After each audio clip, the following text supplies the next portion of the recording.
Histoire de Lactalis, voici un aperçu détaillé et documenté sur Lactalis, retraçant l'évolution du groupe depuis sa fondation jusqu'à 2024. Lactalis, l'épopée d'un empire laitier, chronique d'une réussite industrielle française. Introduction. Fondée en 1933 dans une modeste laiterie de Laval, en Mayenne, Lactalis est aujourd'hui un géant mondial de l'agroalimentaire. Un groupe qui s'est développé au gré des défis économiques, des crises sanitaires et des transformations sociétales. En partant de l'idée modeste d'apporter du lait de qualité, Lactalis a su étendre son empreinte sur tous les continents et dans des segments alimentaires divers, des produits laitiers au fromage haut de gamme en passant par les protéines en poudre. À travers l'histoire de Lactalis, c'est un pan de l'industrie française et de ses mutations que l'on découvre. Chapitre 1. Les origines. Entreprendre en terre de lait, 1933-1970. La genèse de Lactalis commence avec André Besnier, un fils de meunier qui s'ouvre une petite laiterie à Laval en 1933. Ambitieux et visionnaire, Besnier commence par produire des camemberts avec pour principe la qualité artisanale et la simplicité des ingrédients. La laiterie se distingue par la mise en place de processus de fabrication standardisés qui garantissent une régularité dans le goût et la texture, un gage de confiance auprès des consommateurs. En 1947, alors que l'après-guerre crée de nouveaux besoins de consommation, Lactalis se développe dans les fromages frais et le beurre. Les années 1950 et 1960 sont marquées par une forte expansion des activités de l'entreprise, appuyée par la modernisation de ses infrastructures de production et la multiplication des points de distribution. Maintenant, chapitre 2. La relève et l'expansion nationale, 1960-1990. En 1967, Michel Besnier, fils du fondateur, prend la tête de l'entreprise. Son ambition est claire. Lactalis ne doit pas être seulement un acteur local, mais un poids lourd de l'industrie laitière française. Sous son impulsion, la société adopte une stratégie d'acquisition et d'expansion géographique en France. Michel Besnier mène une véritable conquête des marchés nationaux, multipliant les acquisitions, notamment celles de fromageries locales. L'innovation devient un levier de développement stratégique et Lactalis investit massivement dans la recherche et développement. Dans les années 1980, l'entreprise introduit des technologies de pasteurisation avancées qui garantissent une qualité supérieure et une durée de conservation prolongée pour ses produits. Et chapitre 3. Les années internationales et la conquête de nouveaux marchés, 1990-2010. La décennie 1990 marque un tournant pour Lactalis. Michel Besnier a pressenti l'importance de s'étendre hors des frontières françaises pour conquérir des parts de marché mondiales. En 1999, Lactalis fait l'acquisition du groupe italien Galbani, spécialisé dans le fromage, une première incursion réussie en Europe. La même année, Lactalis acquiert Président, une marque qui deviendra emblématique. En 2000, Emmanuel Besnier, fils de Michel Besnier, prend la direction de Lactalis et pousse encore plus loin cette stratégie d'internationalisation. Sous son leadership, le groupe multiplie les acquisitions en Amérique latine, en Europe de l'Est et même en Amérique du Nord. En 2011, Lactalis rachète le groupe américain Sorrento, ce qui lui permet de devenir le premier producteur mondial de mozzarella, répondant ainsi à la demande croissante pour des produits de cuisine italienne. La stratégie de diversification des produits permet également à Lactalis de maintenir une forte résilience face aux crises économiques et sanitaires qui touchent le secteur agroalimentaire. Avec une gamme variée de produits, allant des fromages à pâte molle au yaourt en passant par les produits bio, Lactalis se taille une place de choix dans le marché mondial des produits laitiers. SAT, chapitre 4, crise sanitaire et réputation 2010-2020.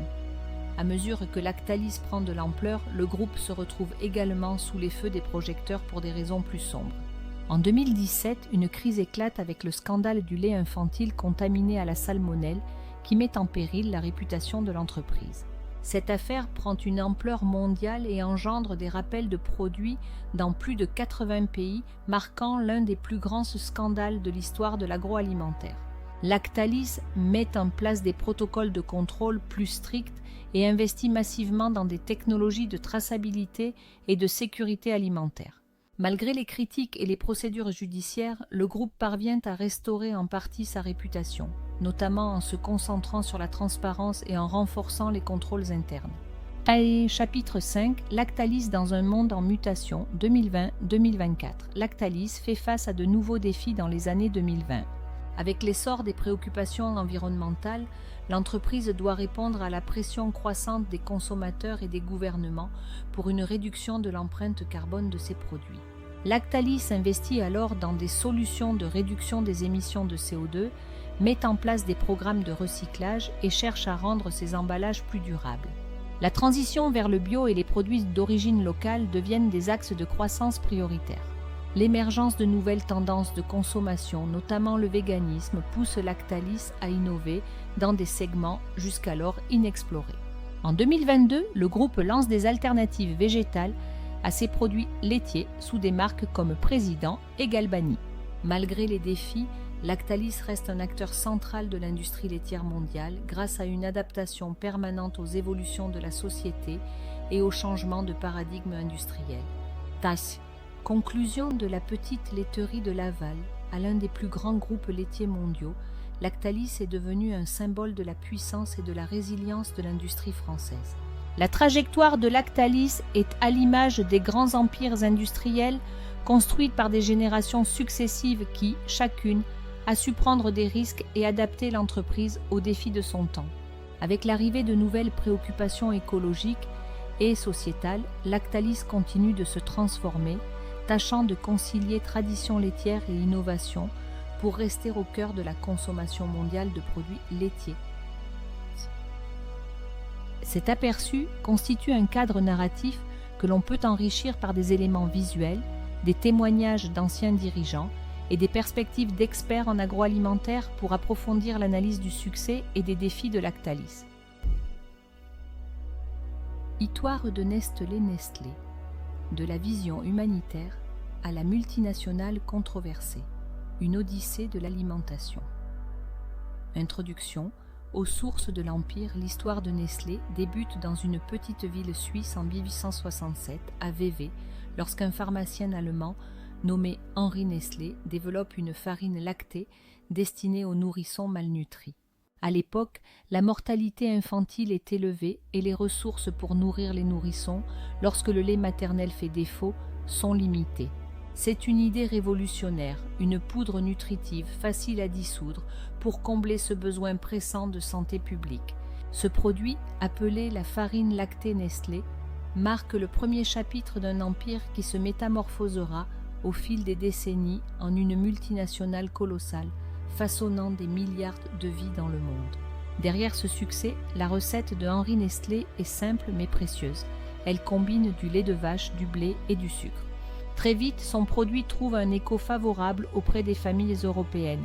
En 1875, Henri vend son entreprise pour se concentrer sur d'autres projets, mais la marque continue de prospérer. L'étoile de Nestlé brille rapidement sur la scène internationale. Expansion et diversification. La naissance de l'Empire, 1905-1945. En 1905, Nestlé fusionne avec la société anglo-suisse Condensed Milk Company, marquant le début d'une expansion rapide et structurée. La fusion permet d'accroître les moyens de production et de distribution alors que la Première Guerre mondiale fait rage et que la demande en produits laitiers augmente dans les troupes. Nestlé parvient à se faire une place dans les rations militaires, tandis que l'essor des villes européennes accroît les besoins en produits alimentaires transformés. Nestlé adoptait une stratégie de diversification au début des années 1930. L'entreprise s'étend au-delà des produits laitiers pour se lancer dans des catégories comme le chocolat, le café et les aliments en conserve. En 1938, elle lance le produit phare qui fera date, le café instantané Nescafé. La Seconde Guerre mondiale accélère sa croissance. Nescafé devient une boisson prisée des soldats américains, ce qui consolide la marque comme un pilier du secteur alimentaire mondial. L'ère des marques icônes et l'expansion globale, 1950-1980. Après-guerre, l'essor économique mondial favorise l'expansion de Nestlé. Dans les années 1950 et 1960, la société acquiert de nouvelles entreprises pour renforcer son portefeuille de produits, entrant dans des segments aussi divers que les aliments pour animaux, les produits pharmaceutiques et les cosmétiques. Des marques iconiques telles que Maggi, Findus, Friskies ou encore Perrier viennent renforcer l'arsenal de la multinationale. Les années 1970 sont marquées par une croissance phénoménale, mais aussi par une première vague de controverses. La campagne internationale contre les pratiques de vente de lait maternisé dans les pays en développement émerge. Des ONG dénoncent les méthodes marketing agressives de Nestlé qui encouragent l'usage de lait infantile au détriment de l'allaitement naturel. Cette période marque le début de la dualité de l'image de Nestlé. D'un côté, une entreprise qui fournit des produits alimentaires de qualité et de commodité, de l'autre, une compagnie accusée d'exploiter les failles des marchés vulnérables pour maximiser ses profits. Un tournant éthique et écologique. Crise et redéfinition, 1980-2000. Dans les années 1980 et 1990, Nestlé s'efforce de répondre aux critiques croissantes de manière proactive. L'entreprise adopte des politiques de responsabilité sociale et environnementale, bien que beaucoup y voient en soi des réponses insuffisantes face à l'ampleur des enjeux. Nestlé s'engage alors à suivre des lignes directrices éthiques pour la vente de ses produits et à limiter son impact environnemental. Pendant cette période, Nestlé continue de croître grâce à des acquisitions stratégiques, notamment dans le secteur de l'eau embouteillée avec l'acquisition de Perrier en 1992 et dans celui des produits de santé avec la marque Gerber. Nestlé commence également à se repositionner en tant qu'entreprise de nutrition, santé et bien-être, abandonnant peu à peu certains produits ultra transformés pour des solutions plus adaptées aux nouvelles attentes des consommateurs. L'ère numérique et les nouveaux défis 2000-2024, le début des années 2000 marque un tournant digital pour Nestlé. La marque investit massivement dans les nouvelles technologies pour optimiser ses chaînes d'approvisionnement et rapprocher ses produits des consommateurs. L'ère numérique permet également à Nestlé d'analyser les préférences des consommateurs et d'anticiper les tendances de manière plus efficace. Toutefois, les années 2010 et 2020 n'épargnent pas la marque des controverses, en particulier sur les questions écologiques. Nestlé est accusé de surexploiter des ressources en eau dans diverses régions du monde, notamment en Californie et en Inde, suscitant des protestations de la part des populations locales. Par ailleurs, les préoccupations croissantes autour du plastique et de la pollution marine mettent la marque sous pression pour réduire les emballages plastiques de ses produits. En réponse, Nestlé annonce en 2018 son engagement à rendre tous ses emballages recyclables ou réutilisables d'ici 2025. Cependant, l'entreprise est critiquée pour ne pas agir assez rapidement. Entre les initiatives pour réduire son empreinte carbone et les pressions exercées par les ONG, Nestlé tente de trouver un équilibre entre profit et responsabilité sociale. Les controverses récurrentes. Nestlé face aux critiques modernes. 1. L'eau embouteillée. Nestlé Waters, filiale de l'entreprise, se retrouve au cœur des critiques pour sa gestion de l'eau dans certaines régions où l'eau est déjà une ressource rare. 1. Les accusations de vol d'eau deviennent fréquentes, mettant en cause l'impact écologique et social de cette activité. 2. Les conditions de travail et la durabilité. Dans le secteur du cacao, Nestlé fait face à des accusations d'exploitation de la main-d'œuvre, notamment en Afrique de l'Ouest, où des pratiques de travail des enfants sont dénoncées. 2. En réponse, la société a introduit des programmes pour améliorer les conditions de vie des cultivateurs de cacao et favoriser des pratiques plus durables. 2. Cependant, les ONG jugent souvent ces efforts comme insuffisants ou cosmétiques. 3. Santé publique et produits ultra transformés. Avec une gamme qui s'étend des produits pour nourrissons aux produits ultra transformés, Nestlé fait face à des critiques sur la contribution de ces produits à l'obésité et aux problèmes de santé publique. 3. Le débat sur la transformation de produits de consommation, tels que les confiseries ou les boissons sucrées, met en lumière les contradictions entre la mission de santé revendiquée par la marque et la réalité nutritionnelle de certains de ses produits. Les progrès et innovations de Nestlé Vers un futur durable et digitalisé, Nestlé mise désormais sur l'innovation et les nouvelles technologies pour répondre aux défis du XXIe siècle. Les recherches en intelligence artificielle et en biotechnologie permettent à l'entreprise de développer des produits plus personnalisés, adaptés aux besoins de santé de chaque consommateur. Nestlé a ainsi introduit des innovations telles que les produits végétaux avec sa gamme Garden Gourmet pour répondre aux attentes d'un public en quête d'alternatives durables et éthiques. Par ailleurs, l'entreprise investit dans des technologies d'agriculture durable pour améliorer les chaînes d'approvisionnement du café, du cacao et d'autres matières premières. En partenariat avec des agriculteurs locaux, elle teste de nouvelles méthodes pour réduire l'empreinte carbone de ses produits tout en améliorant la résilience des cultures face au changement climatique.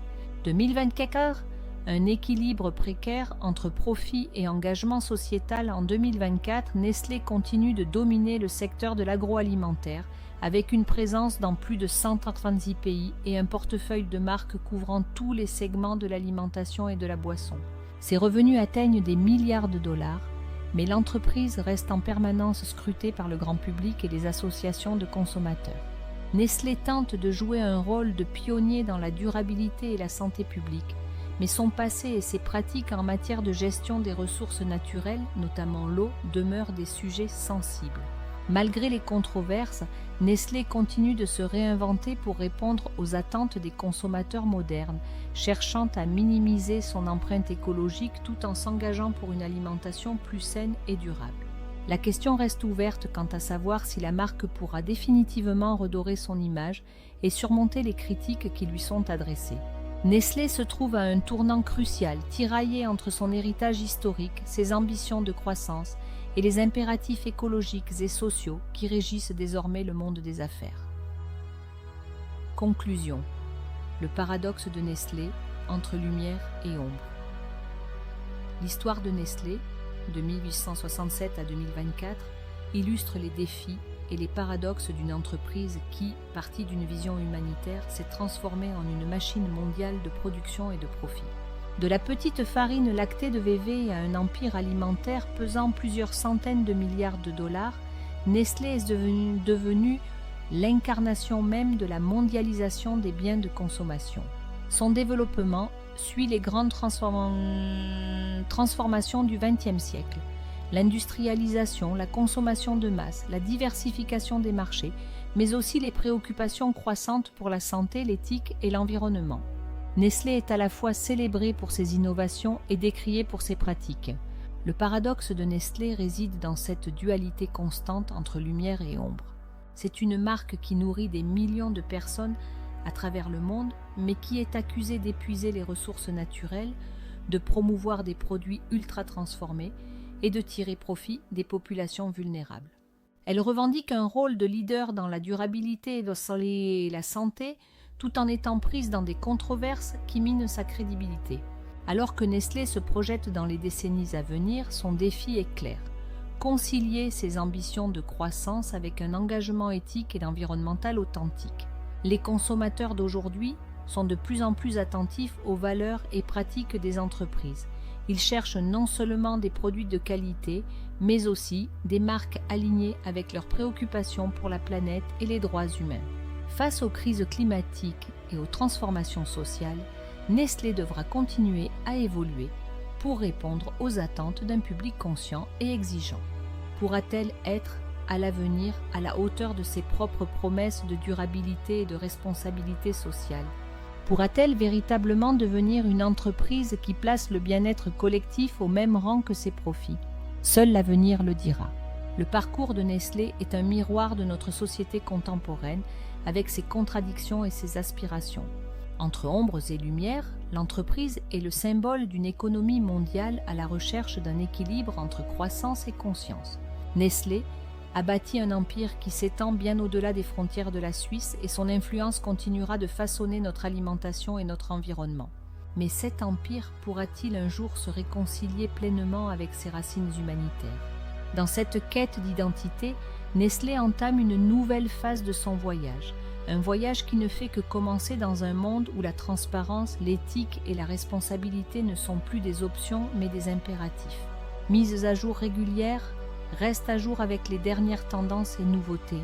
Abonne-toi et active la cloche pour ne rien manquer.